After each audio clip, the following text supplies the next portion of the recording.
each of you, when you think about regenerative business and clean energy, what does that mean to you? And how is that different from sustainability? And Manoj, we'll start with you. Thank you. It is actually, it's very refreshing to hear this question. I've been in this climate week in New York City. Prior to this, I was at the Bloomberg event where head of states from Africa came. Nobody's talking about regenerative yet.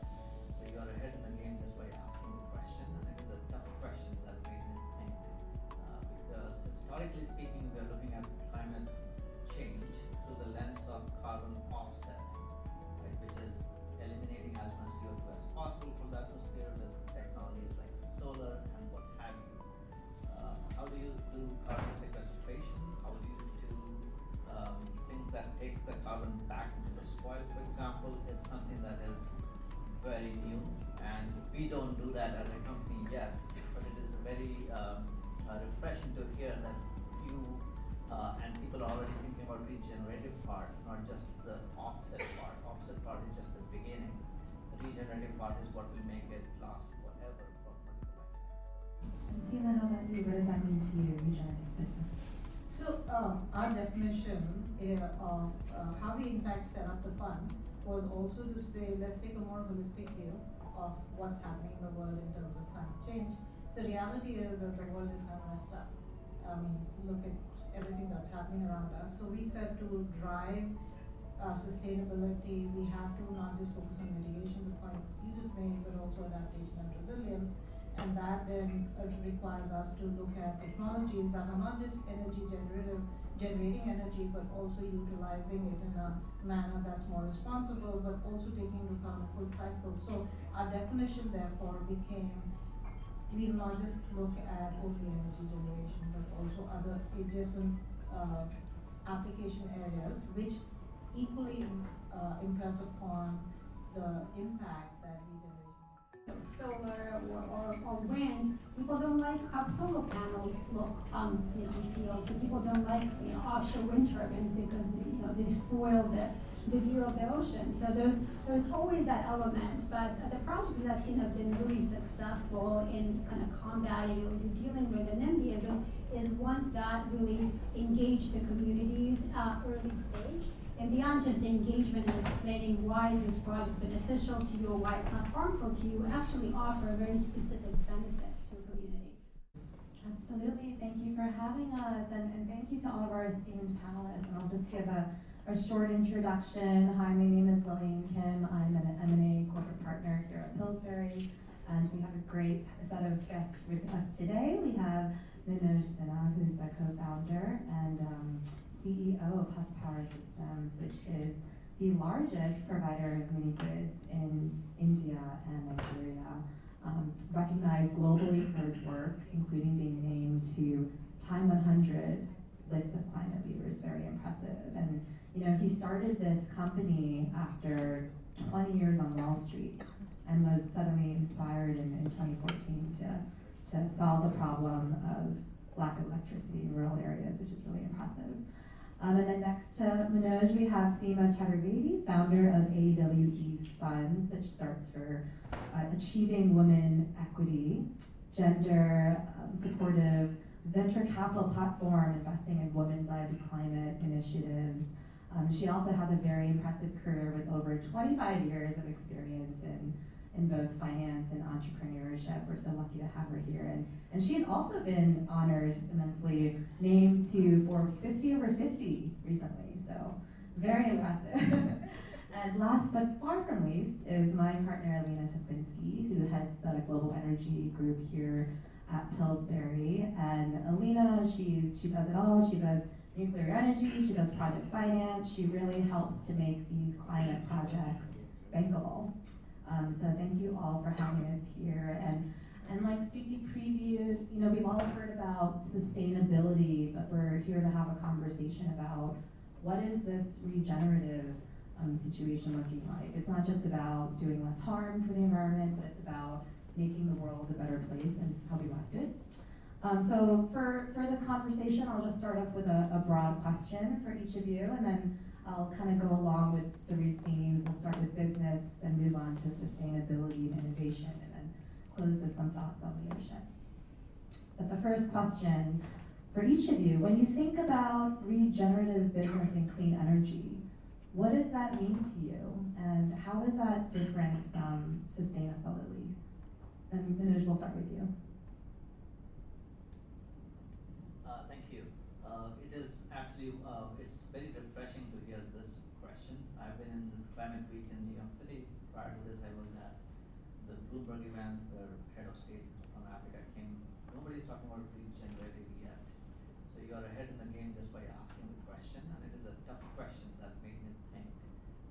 Because historically speaking, we are looking at climate change through the lens of carbon offset, right, which is eliminating as much CO2 as possible from the atmosphere with technologies like solar and what have you. How do you do carbon sequestration? How do you do things that takes the carbon back into the soil, for example, is something that is very new, and we don't do that as a company yet, but it is very refreshing to hear that you and people are already thinking about regenerative part, not just the offset part. Offset part is just the beginning. The regenerative part is what will make it last forever for multiple lifetimes. So we haven't done that yet, but I do have friends who are doing carbon elimination from the cement process, carbon elimination or carbon sequestration back into the soil and things of that nature, which is very exciting, but that is what is needed to really not increase the temperature by more than 1.5 degrees Celsius by 2030. And Seema, how about you? What does that mean to you, regenerative business? So our definition of how we in fact set up the fund was also to say, let's take a more holistic view of what's happening in the world in terms of climate change.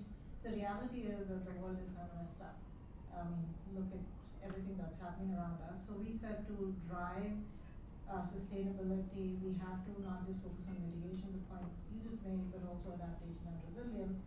And that then requires us to look at technologies that are not just generating energy, but also utilizing it in a manner that's more responsible, but also taking into account a full cycle. So our definition therefore became, we will not just look at only energy generation, but also other adjacent application areas, which equally impress upon the impact that regeneration can create. So, for example, we are not just investing in efficiency of, say, solar panels, which is driving generation of power, but also looking at ways where you can decarbonize, for example, an industrial plant, and study that through creation of digital twins, drive efficiency through that, and that's just again one aspect.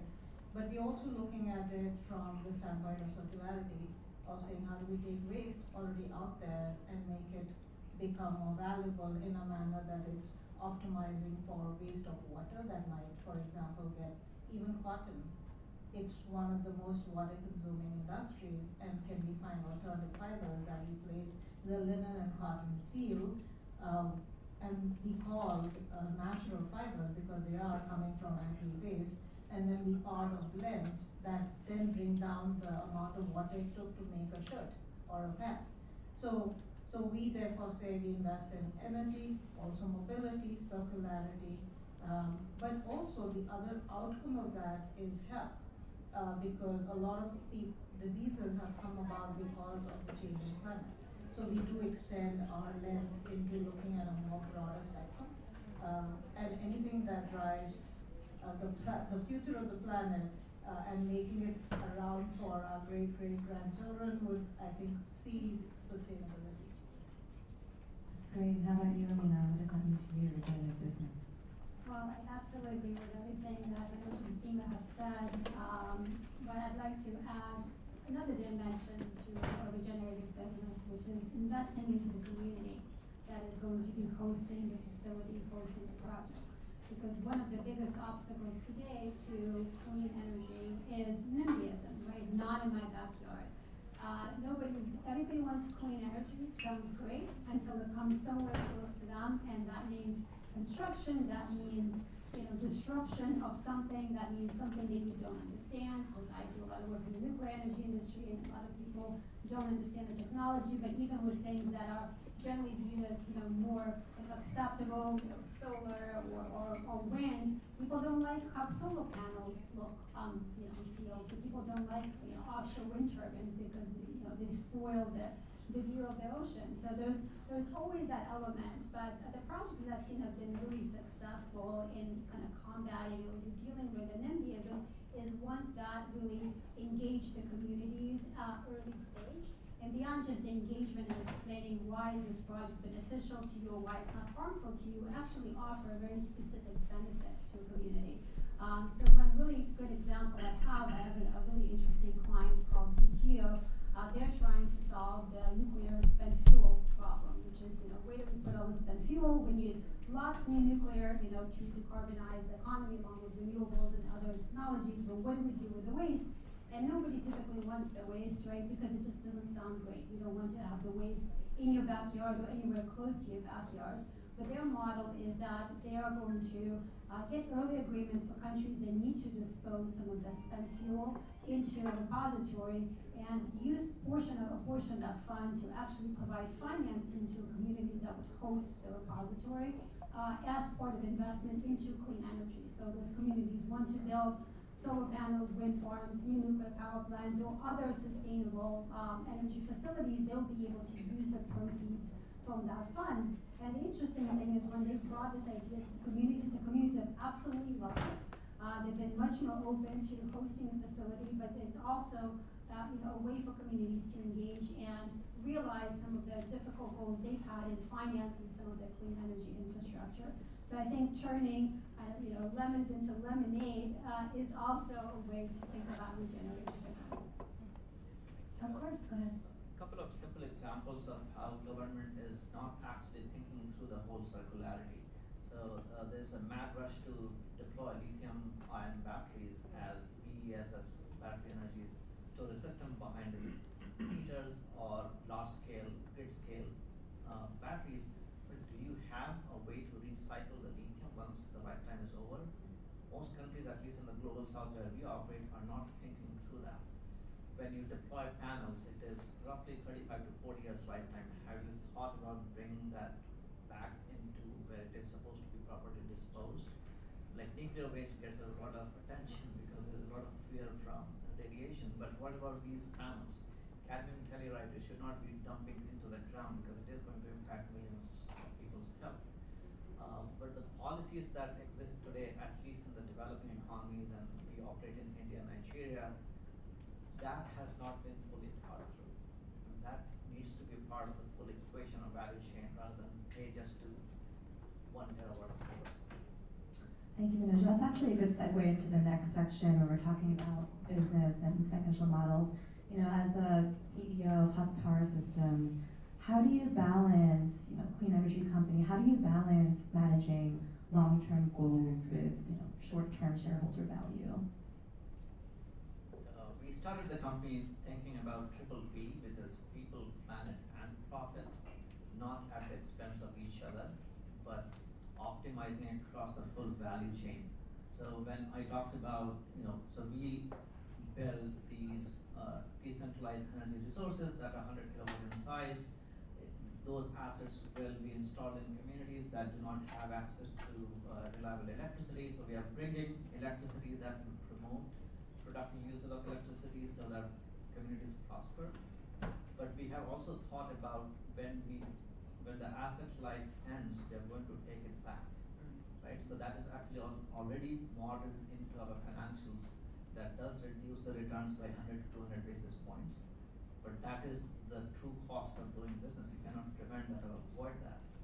Somebody has to take that burden. As a company, we have made a conscious choice of taking the burden, not dumping it in those communities that we wanted to serve to begin with. So we see the business as a customer lifetime value, literally lifetime, because these assets are 40 years long. So it is going to be lasting multiple generations. And if we impact any of these parties adversely, this is not going to be a sustainable business to begin with. So financial returns are very important. We have to meet whatever 18-20% return criteria, but we don't have to get to 30% necessarily. Everybody is typically happy with 20-22%. So that's how we have always thought about 100 million people, $100 million cash flow, and 100 million tons of CO2 elimination. Do all, not 1% of it. Seema, I saw you shaking your head. Seems like you have some thoughts there. None of my investors would settle for 18 to 20%. Here's the reality. The reality is there's not enough philanthropic and development capital in the world to solve for the problems that we're facing. And you've got to bring in private capital. Private capital understands one language, which is returns. The beauty of where we are today is a convergence of, the beauty of having been seeing this in the 25 plus years that you see multiple cycles. I call this climate 2.0. There was the climate 1.0 that was largely funded by governments in the early to mid 2000s. A lot of those companies went belly up because they were driven by government subsidies. This time, you and I feel it. If I'm in Gurgaon and I can't breathe because there's so much pollution, I'll do, if I'm a person of means, I'll do whatever it takes to make sure my room has air purifiers. Guess who's benefiting? The manufacturer of air purifiers. So climate 2.0 is actually being driven now by the consumer as opposed to the government. So the beauty of this problem, sadly it is a massive problem, is that we can actually converge the business case and hence the resulting returns for the investors along with the impact that we can create. Now, so therefore, 80 to 20%, you know, is interesting. I will tell you that none of my investors who are taking money out of the market to fund something like this would be willing to settle for that answer. But because of, again, the convergence of factors, the short-termism versus long-termism, I think is also getting conflated in some sense and converging in some sense, because our fund comes in as what we call pre-series A, series A. So we are coming in, we're not part of the 0 to 1 journey, but we're part of the 1 to 10 or 1 to 100 journey. We are investing in deep tech. And we're coming in at a post-revenue stage where it could be pilot revenue. But for us, the revenue requirement is more a test of the maturity of the founder to understand that they're in the business to make revenue happen and not see this as being funded by the burn baby burn syndrome, which we've all lived through in the multiple cycles that one witnesses. So I see the positive news in all of this, given where we are today, is that there is a solid business case for investing in sustainability and climate action in a manner that can get you the returns that an alternative instrument or an asset class might get for the investors. And so there is a convergence of thinking of saying, I'll come in, stay invested in 2, 3, 4 years, exit out, and then somebody else will buy me out. And so those exit timelines have in some manner become more real because we've seen more exits. And that is also emboldening the private capital to say, I can actually see my money back. Because when you go and fundraise for a fund, it's all about DPI baby, as I've been told. And Elina, working with clients in all different kinds of energies, what kind of financing models are you seeing that are helping people kind of move these ideas into tangible products? Or anything new on the market? Well, it's not necessarily new, but I think the stages are changing. I think early stage capital for climate tech is much easier to get today than it was 10 years ago. As you know, Lillian, we have a very big emerging companies practice out of Silicon Valley. And I know when I started with the firm 20 years ago, you know, I used to talk to colleagues in Silicon Valley about, you know, climate tech, which it wasn't a word back then, but, you know, sustainable energy tech, you know, what do you guys think? I have these 10 clients, can we find some money in Silicon Valley? And the answer was, sounds great, but I don't really know anyone who wants to invest into this area. And now, you know, despite the dip that we've had in VC investing over the past 2 years or so, climate tech has actually gone up as far as its investment trajectory. So despite the, you know, political cycles and, you know, some of the words coming out of this administration, that does not seem to be changing. There's still lots and lots of interest investing into climate tech, in large part because of what Seema was saying, is that regardless of what the politics are, your average person out there, your average consumer, wants sustainable solutions. So those sustainable solutions are driving that interest in investment. The other thing I would say is, in the capital markets, companies are getting to capital markets, I think, much faster now. Of course, we have, the de-SPACs happening, but even companies going directly, doing direct IPOs at a much earlier stage because of that appetite in climate investing. There are investors, once again, the average person wants to invest into clean, sustainable technologies, and soon, hopefully, we'll say regenerative as well. So I think just the stages and the appetite for investment are changing. That's really insightful. And now that we have a little bit more of a presence in the room, I'd love to give a chance for Manoj to tell us about his story in forming Husk Power Systems. And it's just like incredible. After 20 years on Wall Street, you have this idea that you wanted to solve the electricity issue, lack thereof, in certain rural areas. Would love for you to take us back to that eureka moment when you first started. I believe it was 400 gasifiers that powered 400 homes, something like that. And how did you decide to focus on India and Nigeria? Thank you. By the way, on the returns, just to be very clear, I'm talking about private equity shops return for infrastructure asset class that do not require 40% return. Thanks for clarification. Fair point. Not Series A investors. This is Series D investors. Coming back to, also from consumer perspective, I will come to that story. While we can install, and we have installed air purifiers at home too, but we live our life outside of home as well. So who is going to bear the burden of the AQI, air quality index of 400 in NCR, the whole Delhi area? Somebody has to. Norway tried to price carbon at $100 per ton because they know the cost of capital has to have the cost of health that society is actually accruing today. India hasn't figured that out yet. Because carbon price in India today is less than $10. Millions of people or tens of millions of people in Delhi area are literally coughing a bit to glory. Like the moment I land in Delhi, I start coughing. That's the situation that Delhi has. Who is going to bear the cost of that capital? So unless and until your financial model has the cost of societal impact, so I'm talking about purely from capitalism perspective. How do you induce that cost of capital into your stack? If the cost of capital goes high, the return goes low. So somebody has to bear the burden. Usually government should bear the burden, but why only government? Norway did a smart thing, price the carbon $100 per ton. Whoever wants to build coal, they will not be able to sell coal energy at 4 cents per kilowatt hour. So my point is, cost of pollution has to be borne in the capital stack by the companies that are actually damaging the climate. Some governments are smart, like Norway, they did it. India's not yet. It's getting there, but not yet.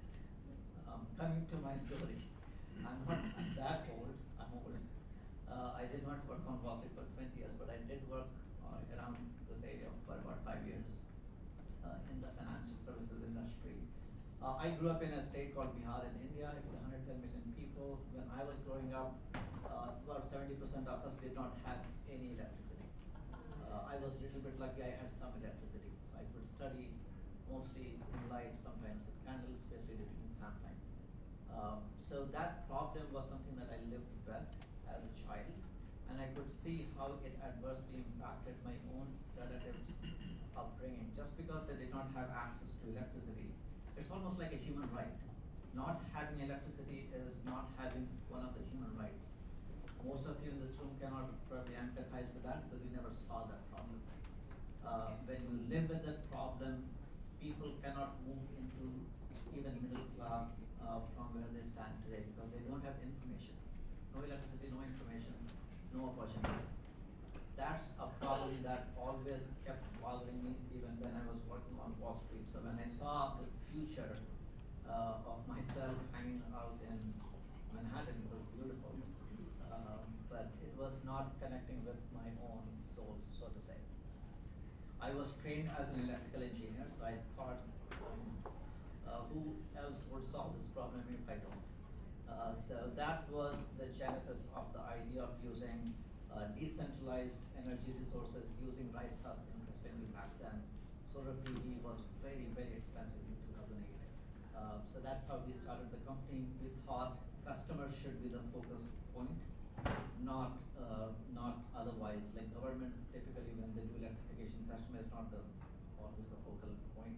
So we changed that model. We brought mini grids or microgrids as an asset class in this world. And today we are sitting on an asset base of 400 of those across India and Nigeria, electrifying more than 50,000 customers, impacting more than millions of lives.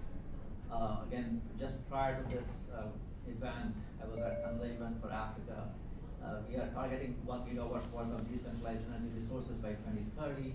That will impact 9 million people's lives, eliminate 500,000 tons of CO2, and also create 25,000 jobs in the rural areas. So this is the impact that I would attach to that. And Seema, how about you? You're the founder of AWE Funds, Achieving Women Equity. How did you come about that idea to focus on gender-smart venture capital and women-led businesses? Well, so it's a longish story. I've been around a little longer than you. I've invested money all my adult life. I've made people a lot of money. There came a pivotal point, I call it the eat, pray, love phase of my life, where I was on the Economic Advisory Council of the think tank in DC, probably not as popular in the current government. But what it did was open my eyes. I've worked in the past in Michigan with then Governor Granholm. She was Secretary of Energy, Granholm, and we tried to back then in the early 2000s save manufacturing in the US. Fast forward, I was also on the global board of an entity called the Indus Entrepreneurs, so we were promoting entrepreneurship. It's a global entity now in 17 odd countries. I would look around, there was 99.999% all men, and I was the first woman and the only woman in a large sea of men, and I would say there's something missing here. People would tell me to stop mollycoddling, So that was one data point. The second data point was after I hung out in DC, India and US, they were ideating diplomacy. I said, let's invest in women. So I ideated a program.